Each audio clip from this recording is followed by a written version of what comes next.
Hello बच्चों। तो आइए सबसे पहले हम प्रश्न पढ़ते हैं। प्रश्न दिया है ए तथा बी क्या है, दो घटनाओं में से कम एक के घटित होने की प्रायिकता क्या है, 0.6 हमें दी गई है। तो ध्यान से कम एक के घटित होने की प्रायिकता हमें 0.6 दी है। यदि ए तथा बी के एक साथ घटित होने की प्रायिकता कितनी है, एक साथ घटित होने की प्रायिकता है वो 0.3 है।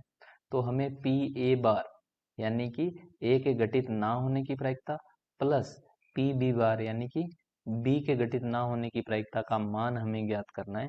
तो आइए बच्चों, सबसे पहले हम प्रश्न की क्या लिखेंगे, मूल अवधारणा लिख लेते हैं। मूल अवधारणा, मूल अवधारणा, मूल अवधारणा क्या आ जाएगी बच्चों, देखिए।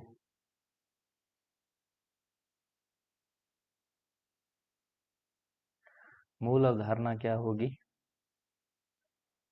मूल अवधारणा देखिए, अगर कोई घटना पी ए है, ए कोई घटना है, कोई घटना है,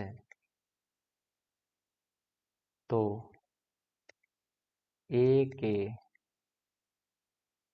घटित होने की जो प्रायिकता है वो क्या लिखते हैं, हम पी ए से लिखते हैं।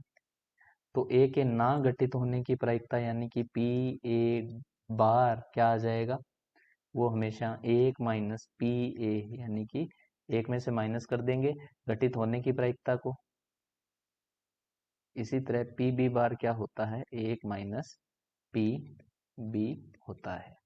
ठीक है, एक में से घटा देंगे।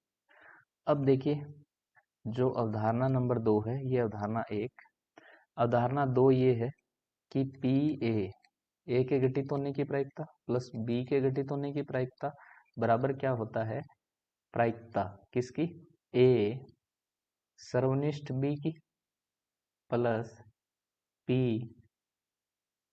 ए संग बी यानी कि यूनियन बी के बराबर होता है। ठीक है बच्चों, तो अब इन्हीं का प्रयोग करते हुए हम इस प्रश्न को हल करेंगे। तो देखिए, सबसे पहले प्रश्न में क्या दिया गया है, ए व बी दो घटनाओं में से कम ए के घटित होने की प्रायिकता में 0.6 दी गई है। कम एक घटित होना, कम से कम, कम से कम एक घटित होने की प्रायिकता, प्रायिकता कम से कम एक घटित होने की प्रायिकता हमें कितनी दी है, 0.6 दी है। तो इसका मतलब है कि जो P A सर्वनिष्ठ B है यानी कि A व B में से कम एक घटित होने की प्रायिकता कितनी है, 0.6 है। अब देखिए, हमें दिया गया है A तथा B के साथ घटित होने की प्रायिकता। तो हम यहाँ लिख सकते हैं साथ यानी कि संग हो जाएगा, यूनियन हो जाएगी। तो A संग B है, उसका मान हमें कितना दिया है, 0.3 के बराबर हमें दिया है बच्चों।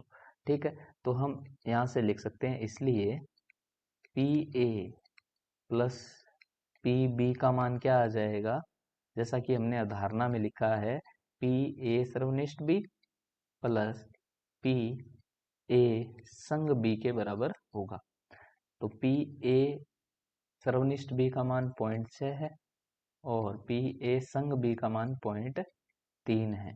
तो ये कितना हो जाएगा, 0.9 हो जाएगा। तो अब हमें ज्ञात क्या करना है, देखिए P A bar plus P B bar हमें ज्ञात करना है, जो कि क्या होता है, देखिए पी ए बार की जगह मैं लिख सकता हूँ एक माइनस पी ए और पी बी बार की जगह क्या लिख सकता हूँ, एक माइनस पी बी।